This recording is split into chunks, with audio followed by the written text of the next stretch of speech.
Mhm. Um, per se, yeah. Mhm. Is it spelled the same? Yes. Antitrust. A judicial principle that a trade practice violates the Sherman Act? Yes. Simply if the practice is a restraint of trade, regardless of whether it actually harms anyone. Sherman Antitrust Act, the rule of reason? Yeah. Then there's the per se violation of antitrust. A trade practice such as price fixing, ouch, that is considered inherently anti-competitive. Yeah. Now, this is spelled different. Oh, look at a homeless person. Yeah. Someone who has no accommodation that he or she is entitled to occupy, or that it would be reasonable to allow the person to continue occupying, especially one who habitually stays in a public or private place not designed for or ordinarily used as regular lodging. Yes. I'm a different kind of homeless person than that. See, I always slept inside. Yes. I never slept outside unless it was daytime. Yeah. And I kind of made it a profession right now. Now, my son is injured because I'm a homeless person. And you don't want to enforce my rights as a parent. Yes. But I am a person. Yes. And the idea is that when you have knowledge that any person's rights are being violated, yes, you immediately remove your fraud. Now, your family says, well, we don't have to. I say, as a father, you have to. And the injury that Bishop has, yeah, you caused it. Now, I don't care who your family is. When I, as a person, yes, give you the evidence of a crime, yes, you are obligated to enforce the laws. Does every police officer understand that? Did you get the email today? Did you get the link to the actual article in the Peninsula Daily News? Did you get the screen print of what I just read to you about the ankle injury? Now, I'm a person. Do you know that? So, what would make you think as a police department that you don't have to enforce the rights of people?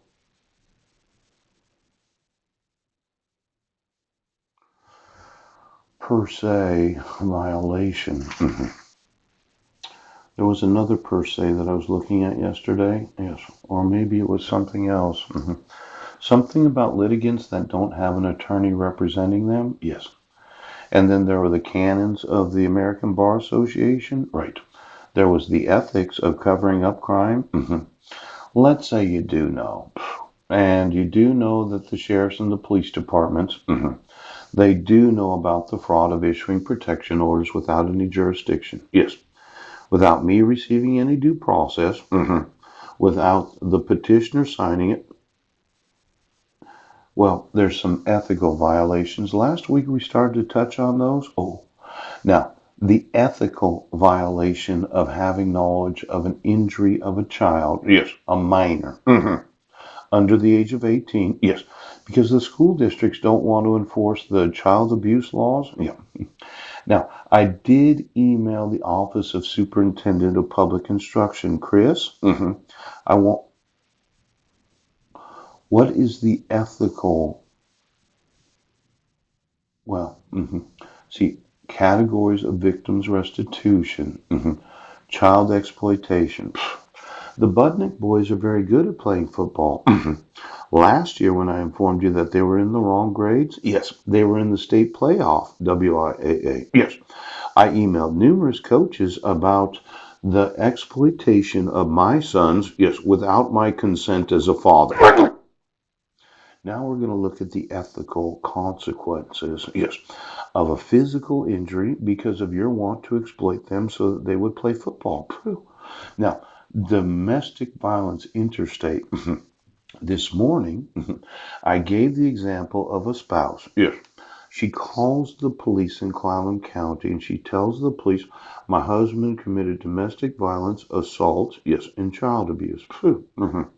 The individual gets arrested, goes to jail. Well, and then before being arraigned, yes, as in I was in jail for 10 days. I was arraigned, I think, in the first 2 to 3 days of that because it was 4th of July weekend. Yes. And it was a Saturday the 2nd, Sunday, Monday. I think the arraignment actually took place within 72 hours because, well, um, I was arraigned, right, and I explained to the judge that I had no place to go. I had no physical residence on Guam, yes. And since there was no place that I could tell the judge that I could go, yes, he couldn't let me out on personal recognizance because I didn't have a physical residence. Oh. More than likely, I would have gotten out after the third day. But since I didn't have a place to live, I had to stay there 10 days so I could make arrangements for a place where they could locate me if they wanted to speak to me. Yes, they did. Now, I probably spent 7 days too much time in jail. Yes, on Guam because of not having a residence. Now, I get arrested in Clallam County. What are they going to ask me? Well, if we let you out on personal recognizance, yes, and we issue one of these do not contact as a condition of the personal that's right, Judge Landis, Judge Porter. Well, you're going to stay at the homeless shelter. Yeah, because I don't stay outside. No, I don't sleep outside at night. Now, I have slept outside during the day, but if you had kicked me, I would have seen who you are. Now, my wife calls the police, yes, has me put in jail, and as far as I know, was on an airplane that afternoon kidnapping my sons. Yes, yes, yes. And when I finally got out of jail on July 12th, yes, you'd already issued a protection order because she moved to a different state. Yes, that's right. And then when I was not able to travel because I was on probation on Guam and they won't let you leave the island. There was no possible way for me to travel. Now, I'm telling you that it's against the law to issue that protection order on July 8th of 2011. And I just wanted to look at the calendar because it looks to me that 4th of July, yeah, I don't care what department or agency of the United States government that you work for. Today, I'm 100% focused on Bishop and the amount of money he's going to get for that injury. Now, the ethics of this. Oh, there are a lot of different forms of lawsuits, and I don't know all of them. No. We always think tort, but then there's this liability to each and every school district of any knowledge that they have. Oh. And then there's this idea of the sheriffs in each county of the state of Washington. Then there's the Seattle Police Department. All the judges of the state. Yes. Now, the second I was arrested. Yeah. I was arraigned on the 5th because 4th of July was a holiday. Yeah. Now, I was arraigned on the 5th, and I had to tell the judge because they have to do it within a certain amount of time. Yes. I don't have a place to live. He said, well, you're going to have to stay in jail. Yeah. They have to be able to find you.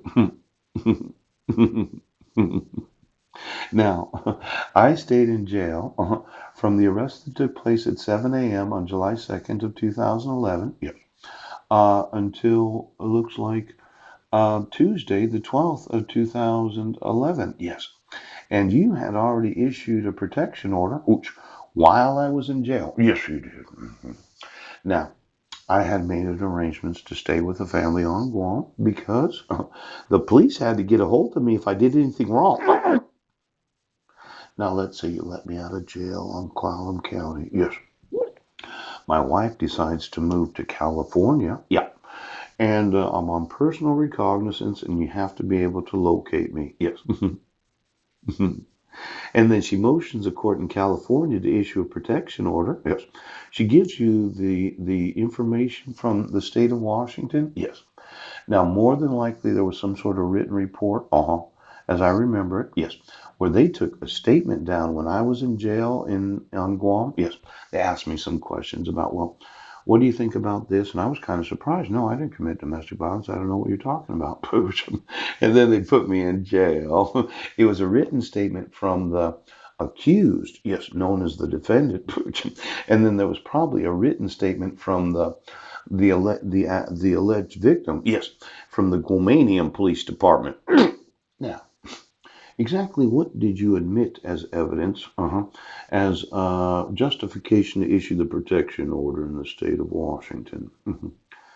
Now, I would have said, yes, that it was inadmissible to use the arrest record on Guam to issue a protection order in the state of Washington.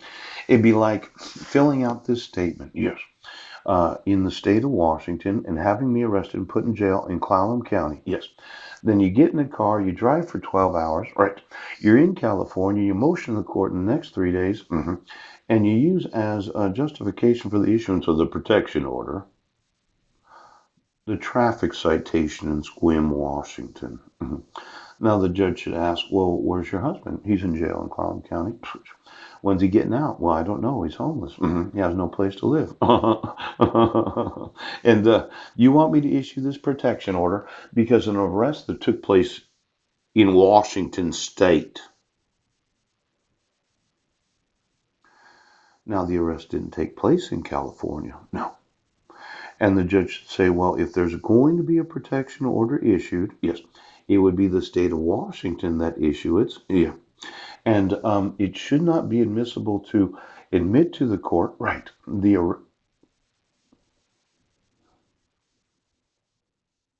arrest, traffic citation of Guam. Now, I would have thought that as soon as the individual got out of jail, yes, yes, would have been arraigned, right, would have had to have some place that they could locate them, yes, and then they would have been on probation, yes, while on personal recognizance, yes. Now, my probation started the day that I was released because it was a condition of diversion. Yeah. And since I satisfied all the needs of the court on Guam, it should not have been admitted in the actual arrest record of Guam as the justification to issue the protection order. I would have thought it inadmissible. Now,